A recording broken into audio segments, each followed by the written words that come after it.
ጤና ይስጥልኝ ሀብተ ገብርኤል ነኝ ከኮፒምስ። በዚህ ቪዲዮ በባለፈው ቪዲዮ የጀመርነውን እንቀጥላለን። ባለፈው እንዴት ማኑዋሊ አይተሞችን ማስገባት እንችላለን የሚል ነበረ። አሁን እንዴት ከኤክሴል ኢምፖርት ማድረግ እንችላለን የሚለውን የምናይ ይሆናል። አብራችሁን ቆዩ። በባለፈው ቪዲዮ ካስታወሳችሁ እዚህ ጋር ነበረ አድ አይተም እያልን አዲስ አይተሞችን በቀኝ በኩል ስንጨምር የነበረው። አሁን ግን አይተሞችን እዚህ ጋራ ኢምፖርት ፍሮም ኤክሴል የሚል አለ። እሱ ላይ ክሊክ እናደርጋለን።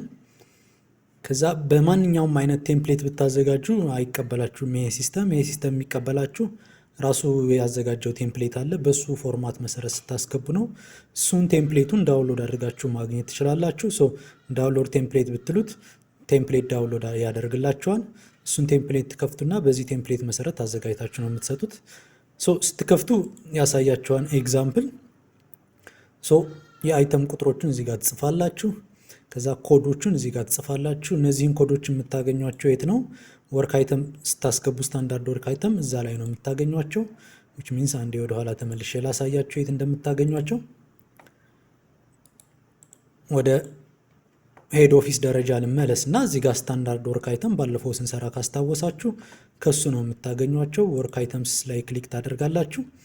ኮዶቹ እነዚህ ናቸው። ለምሳሌ ለዚህ አይተም ኮዱ ኮን 019 የሚል ነው። ለነዚህ አይተሞች ለሁሉም አይተሞች ኮድ ተቀምጦላችኋል። ሌትስ አሁን እኛ ጋር አርዝወርክ ብዙ አርዝወርክ አለን። ለምሳሌ የሃርድ ኮር ኮዱ ይሄ ነው AX031 የበልክ ኤክስካቬሽን ኢን ቦልደር ሮክ ኮዱ ይሄን ያክል ነው። እስከ 3 ሜትር እስከ 4 ሜትር ድረስ። ለቦልደር ደግሞ ኮዶች የተለያየ ኮዶች አላቸው ማለት ነው። በዛ መሰረት ኮዳቸውን ታስቀምጣላችሁ ማለት ነው። በዚህ መሰረት ኮዳችንን ከስታንዳርድ ወርክ አይተም ላይ ሲስተም ላይ እናመጣለን ማለት ነው። ከዛ በተጨማሪ የአይተሙ ስም ነው። ይሄ የአይተሙ ስም ከስታንዳርድ ወርክ አይተም ጋር የተለየ ስም ከሆነ እዚህ ጋር ታስቀምጡታላችሁ። አንድ አይነት ከሆነ ይህንን መተው ትችላላችሁ። ክፍት ብትተውት ችግር የለውም ማለት ነው። የስታንዳርድ ወርክ አይተሙን የራሱን ስም ይጠቀማል ማለት ነው። በተመሳሳይ ዲስክሪፕሽኑም የሚለይ ከሆነ የኮንትራት ዶክመንት ላይ ያለውን ዲስክሪፕሽን ቀጥታ ኮፒ አድርጋችሁ እዚህ ጋር ፔስት ታደርጉታላችሁ።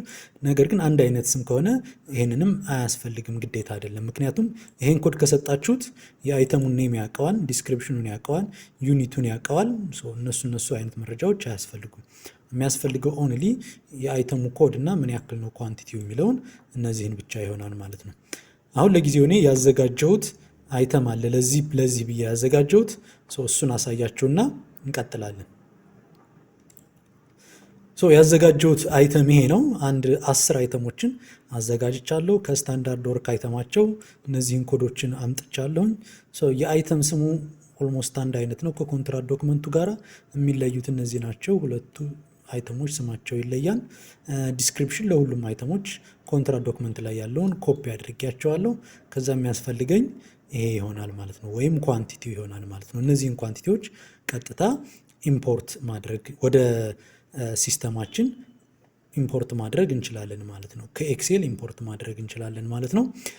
በባለፈው ቪዲዮ ካስታወሳችሁ ይህንን አይተም ኦልሬዲ ክሬት አድርገነዋል። ግን ከኤክሴል ብሰጠውስ ምን ይለኛል የሚለውን የምናይ ይሆናል ማለት ነው። ሌላው ኢምፖርት ከማድረጋችሁ በፊት ኢንስትራክሽን ይሰጣችኋል። እዚህ ጋር እነዚህን ኢንስትራክሽኖችን በደንብ አንብቧቸው። የመጀመሪያው ህግ ምንድነው? ድኖት አድ ሪሙቭ ሪኔም ኮለን ዩዝ ቴምፕሌት አዝ ኤግዛክትሊ ፕሮቫይደድ ነው። which means ምን ማለት ነው? አሁን 1 2 3 4 5 ኮለን ሰጥቶናል። ሌላ ኮለን ብትጨምሩ ብትቀንሱ ሲስተሙ ላይ ይቀበላችሁ ስለሚችል ይሄንን ራሱ ፎርማቱን ተጠቀሙ። ሌላ ኮለን አትጨምሩ አትቀንሱ ነው። ሌላው ድኖት አድ ሰብቶታል ቶታል ሰመሪ ብላንክ ሴፓሬት ሮው ነው። which means ምን ማለት ነው? እዚህ ጋር ለምሳሌ አርዝ ወርኮች የነሱን ሰብቶታል ብላችሁ ወይም አጠቃላይ ቶታል ብላችሁ ታይ አትጨምሩ ነው። ምክንያቱም ሲስተሙ ራሱ ቶታል ሰብቶታል ምናምን ይሰራልናልና እሱ አያስፈልግም ነው የሚለው። ሌሎቹንም እንትኖች አንብቧቸው። ኳንቲቲ ፖዚቲቭ መሆን አለበት፣ ፖዚቲቭ ነበር መሆን አለበት ምናምን ነው የሚለው። እነሱን አንብቧቸው። ለጊዜው በዚህ መልኩ የተዘጋጀ አንድ ሳምፕል አለ። ራሱ ሲስተሙ የሚሰጣችሁ ሳምፕል አለ። ከሱ አንደርስታንድ ማድረግ ትችላላችሁ ማለት ነው። አሁን ኢምፖርት ማድረግ እንችላለን ማለት ነው። አሁን ምንድነው የምናደርገው? ልክ ሳምፕላችንን እዚህ ጋራ አፕሎድ ፋይል ብለን ወይም ፋይል ምረጡልኝ ይላል። ቹዝ ፋይል እያለን ነው። አንድ ፋይል እንምረጥለት። ያዘጋጀውለት ፋይል ይሄ ነው። አፕሎድ እለዋለሁኝ። አፕሎድ ስለው እንደምታዩት አንድ ኤረር ይነግረኛል። ኢምፖርታንት ኤረር ሮው ቱ ወርክ አይተም ሳይት ክሊሪንግ።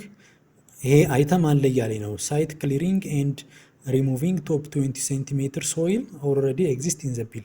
ቢሉ ላይ ያለ ይሄ ሳይት ክሊራንስ አይተም ሚንስ ይሄ ማለት ነው ኦልሬዲ አለ፣ ኢምፖርት ማድረግ አይጠበቅብህም እያለኝ ነው።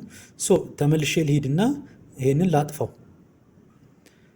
ሶ እዚህ ጋር ልምጣና ይሄ ኦልሬዲ ቢላችን ላይ አለ፣ አያስፈልግም፣ እናጠፋዋለን ማለት ነው። አሁን ይሄንን አጠፋሁት። ከዛ በኋላ ኢምፖርት ማድረግ እችላለሁ ማለት ነው።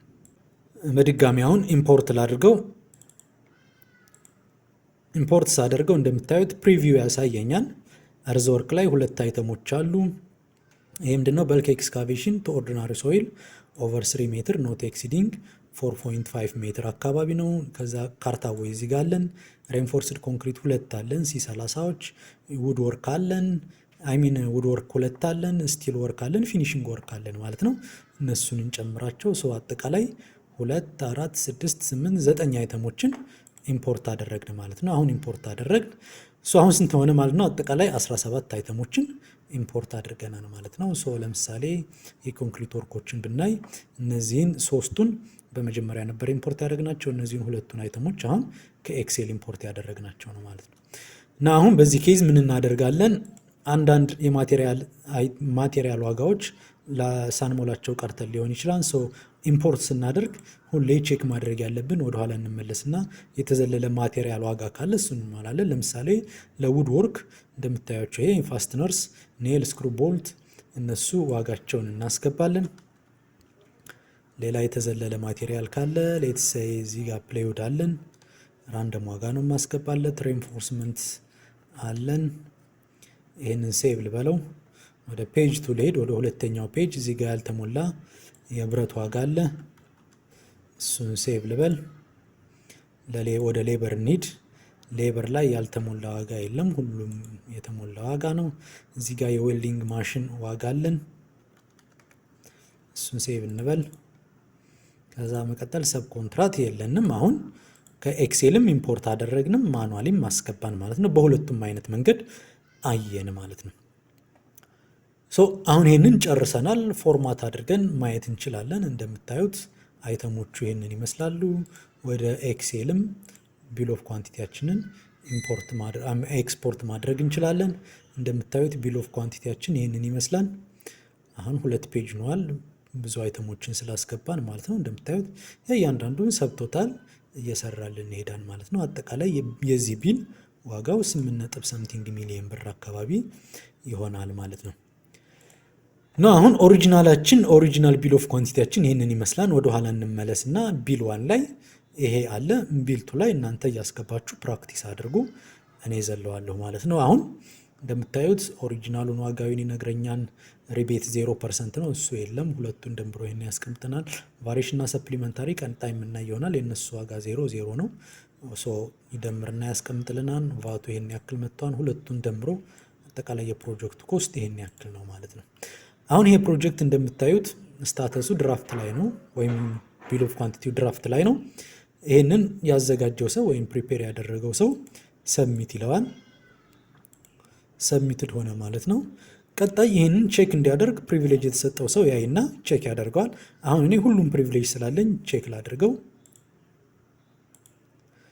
ከዛ አፕሩቭ እንዲያደርግ ፕሪቪሌጅ የተሰጠው ሰው ይሄ አፕሩቭ ያደርገዋል ማለት ነው። ይሄ አሁን ኦፊሻሊ የፕሮጀክቱ ኦሪጂናል ቢል ኦፍ ኳንቲቲ ነው ማለት ነው። ወደዚህ ብንመለስ አሁን አባውት ላይ ብንመለስ ሰመራይዝ አድርጎ እዚህ ጋር እንደምታዩት ያሳየናል ማለት ነው። ኦሪጂናሉ 8.09 ሚሊዮን ብር ነው ይለናል ማለት ነው። በዚህ መልኩ ኦሪጂናል ቢል ኦፍ ኳንቲቲያችንን ማስገባት እንችላለን ማለት ነው።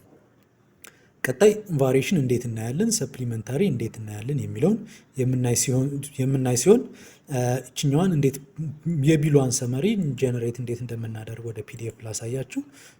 ቢሏን እና ቢልቱን ሰመራይዝ አድርገው ያሳየናል ማለት ነው በዚህ መልኩ።